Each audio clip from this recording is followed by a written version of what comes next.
Hi, everyone, and welcome to my review of Eye in the Sky. This is one of the last films starring Alan Rickman, who sadly passed away a few months ago. I'm still devastated about that. He was just one of the greatest actors ever, so I was really excited to see this brand new film, mainly because he was in it. I was never really impressed from the trailers, even though I was impressed with the cast, impressed with the director, and impressed with the ideas that were going to be placed in this film. It's very timely, it's very important, but really only because Alan Rickman was in the movie. I just really loved him, and I just wanted to see him at least one more time in the flesh in a movie. Now, he has another movie coming out. I think he does a voice for it. But in this one, he is there. We get to see him, and he gives a really great performance. But how is this movie? So this movie stars Helen Mirren, Aaron Paul, Alan Rickman, Jeremy Northam, Gavin Hood, who actually also directs the film, has a very small part in the movie. That's what I recognize that guy. Why do I recognize? He's the director, Gavin Hood. Gavin Hood, of course, has directed Ender's Game. He directed a film in 2006 that won the Best Foreign Language Movie. I can't remember what that film was called, but I remember enjoying it. He also sadly directed X-Men Origin, Wolverine. Not one of his finer moments, but he is a really good director. I really loved Ender's Game.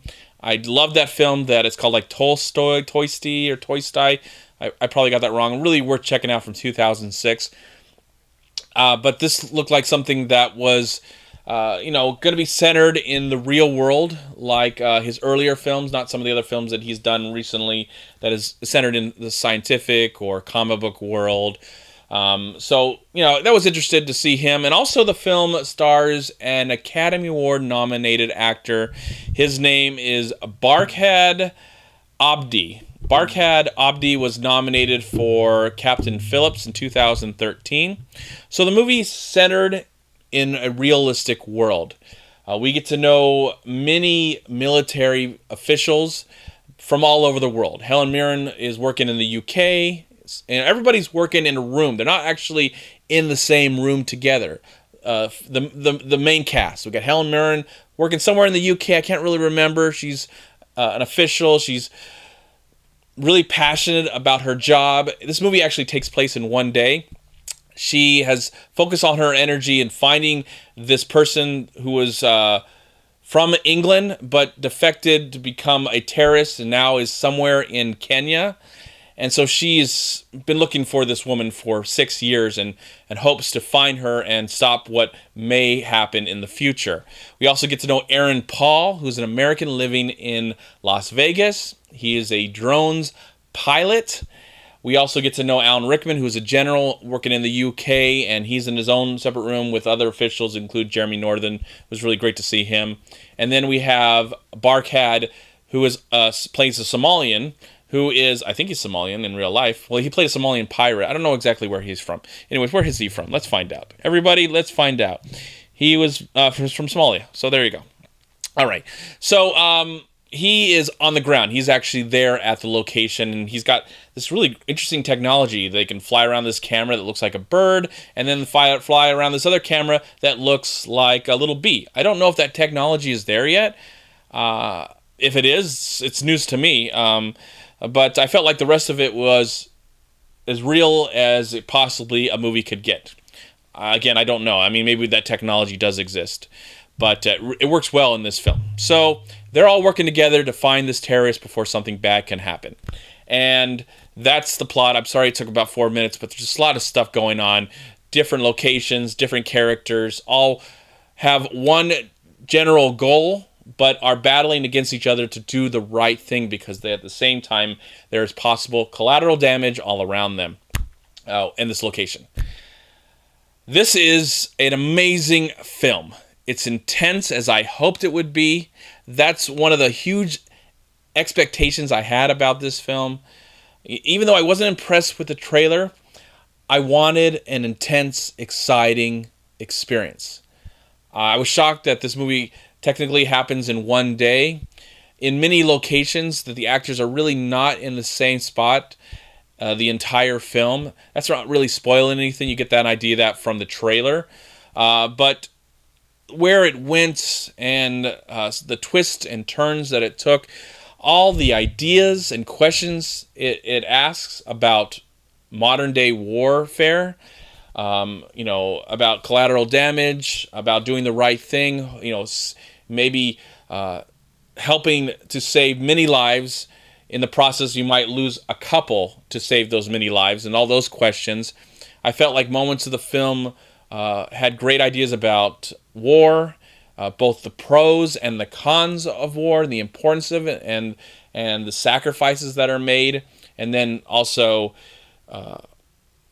maybe even losing your soul in the process.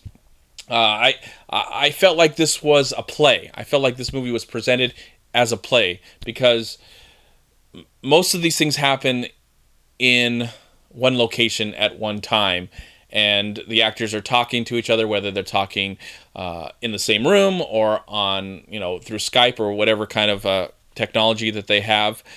But it all happens like in a few locations, and it's all just dialogue. It's just dialogue happening between us as they figure out what the hell they need to do so that they can accomplish this goal and hopefully save lives in the process. It was very emotional at times, especially some of the surprises that happened. I don't want to spoil in this review, but I was very moved by this movie. Not only by what was happening, but of course from the great acting. And everybody's really great in this film. Aaron Paul's great, Helen Mirren, and the rest of the cast is really believable, and I cared about them. But of course, I really just wanted to see Alan Rickman perform one last time in a movie, and he just proves right here why he's one of the greatest actors ever. I don't expect him to be nominated from this movie. It would be nice, maybe, as a send-off, since the guy never got nominated for an Academy Award, never in his whole career. But he does give a great performance in the movie.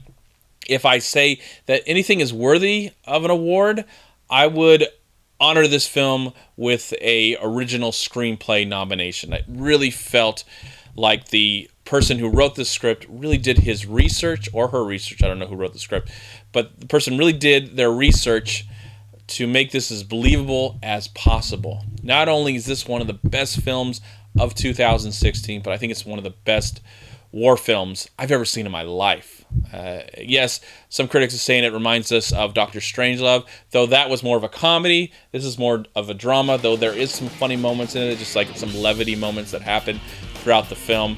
But this is as realistic, I think, a movie can get about this subject, and it does a very successful job. And for that, I am going to give Eye in the Sky. I think it's, again, one of the best films I've seen this year. I'm going to give it a solid 4 stars out of 4. Thank you so much for watching. Please like, comment, and share this video. And also, please check out these amazing movie websites. And if you enjoyed this review, please click here to subscribe to my channel, and also please check out all my recent reviews right here on YouTube. Have a great day, live film, find peace, happiness, and harmony in anything and everything you do, and I'll talk to you at my next movie review.